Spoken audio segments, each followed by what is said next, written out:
I will tell you that I've been reading a series of books about the Amish, and they have a saying that says, never doubt in the dark what God has shown you in the light. And God has shown a lot of things to us, to our church. He shows us love every day.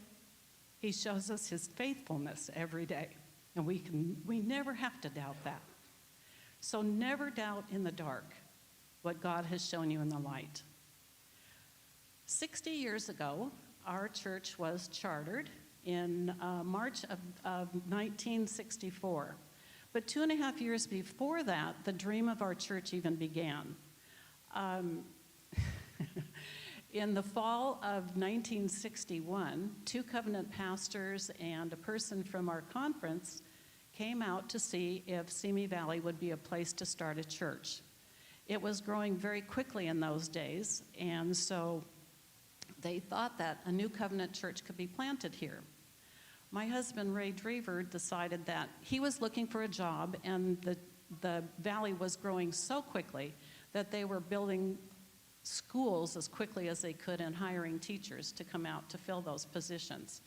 So he was going to come out and look for a job. And we still don't know why these 3 men decided to ride out with Ray. He had the smallest car, which was a 59 or 60 VW Bug. He had the least money, and so why did he have to pay for the gas? I hope they at least reimbursed him. But they all came in his little car across the Old Pass Road because, of course, we didn't have freeways in those days. So Ray went off, interviewed for a job, and the 3 men from the Covenant met with other Covenanters that were here in the valley already, and they met with a real estate person to see if there was land that could be purchased for a church. Ray can remember that in the very early days of 1962, they were meeting in the garage of a home that was close to Madera Elementary School, over by your house, Kurt. He thinks the home is still there, he's not sure. Then in 1963, they moved to the Simi Valley Women's Club, which the building is no longer there, but I think that it was located close to the old Methodist Church, which became the Reardon Mortuary, which is now Simi Valley Cultural Center. Ray can remember teaching Sunday school under the pepper trees because that was the only place to teach Sunday school. It was initially led by Russ Camp, who was an ordained minister, he and his family had recently returned as missionaries from Ecuador until they could hire a full-time pastor, which was Alton Peterson. In 1964, this property was purchased with the help of the Covenant for $62,500. And I mean, you can't even get a car for that at this point, just about. But, and they began meeting in the old church house. Well, it was new then. It was 3 years old, we think. And then they officially began the church. They chartered the church in March of 1964. The old sanctuary was built in '65. The CE building, and Judy Larson, you were part of that CE committee at the time. Because I have a picture of you with a shovel breaking the ground. We were so happy when that building was built because until then, the nursery was located in what is Pastor Kurt's office, and we had double-decker cribs mounted on the wall because there wasn't enough room for cribs around. I know that the high schoolers were meeting in a building that was, well, it was hardly a building. It was in the back part of the property, and it had been an old chicken coop. And it smelled like a chicken coop, believe me. So we were thrilled to have that building done. And then in '91, this building was completed. During the 60 years that we've been in existence, we've had 8 pastors. I know Ray and I have been here for all of the pastors. Al Brossum, who always meets you in the back, he has been. I checked with Wendy Bashar. She knows them. Is there anybody else in the audience that was here during Alton's time? You have to have gray hair or no hair.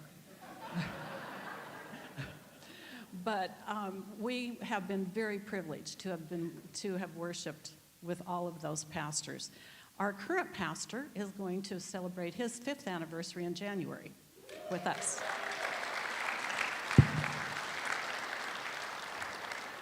There are so many ministries that our church has been involved in.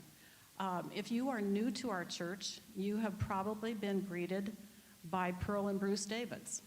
They have this uncanny knack of looking around the congregation and spotting you if you're new.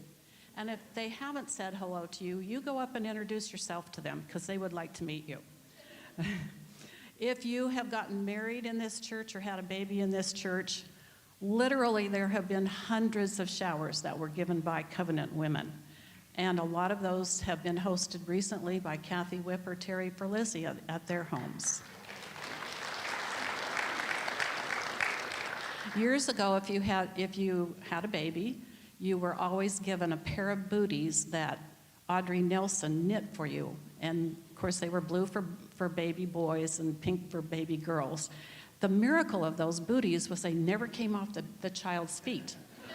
I don't know how she did it, but she did. Hold a Fast would either make you a baby quilt, or if it was for a wedding shower, she would give you maybe a Christmas tree skirt.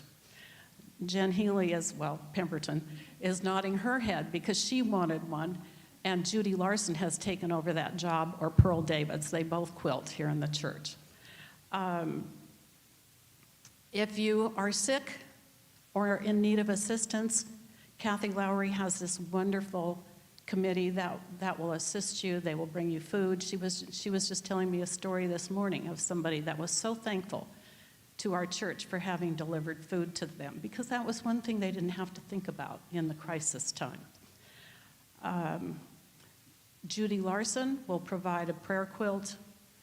And Arlen, you make these wonderful wooden crosses that people can hold in their hands for comfort. So thank you.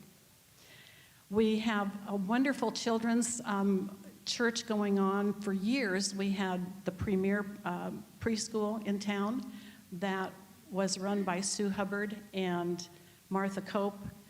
But even today, we have a wonderful children's group that of all ages. And Roberto, we are so happy to have high schoolers like you. Thank you for being part of our church. It's wonderful to see that. I love to talk to Sue Kleindenst because when she goes back to Minneapolis, she still gets together with friends from Cradle Roll. And I was talking to Wendy Hubbard. I thought that she held the record for having parents that were attending church here and being born in the church.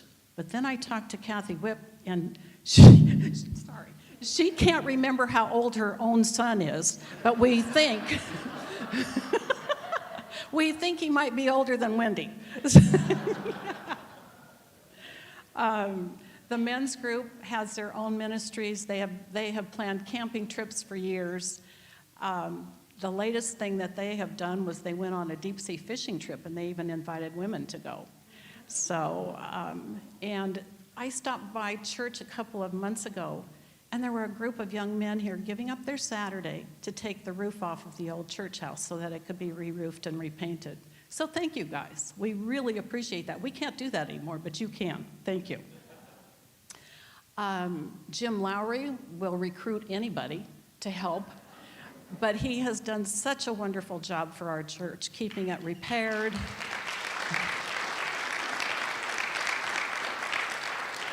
He spends hours, and we know he does, but you know what? He needs all of our help, too. So thank you for anybody that has volunteered. Our church has also been very heavily involved with a thrift store here in town called The Attic, and Dick Hodenfeld is down there every day, kibitzing with the people that come in to buy things and trying to keep all of us volunteers in order. So thank you, Dick. There are so many people that we could thank. We could thank all of the secretaries that help make the pastors' lives easier. We should thank all of the people that have been chair people of our church. Terry for Lizzie for making the congregation always look so pretty in here. Thank you, Terry. There's just a lot of people, but I feel like this is part of where you get an Academy Award. You have to thank everybody, but I think the music is going to start pretty soon, so I need to sit down. But come next Sunday, come to the barbecue. It's the best of both worlds. You don't have to cook, and the food is wonderful, and it's prepared by our own young men, so thank you. And say happy birthday to Simi Cov.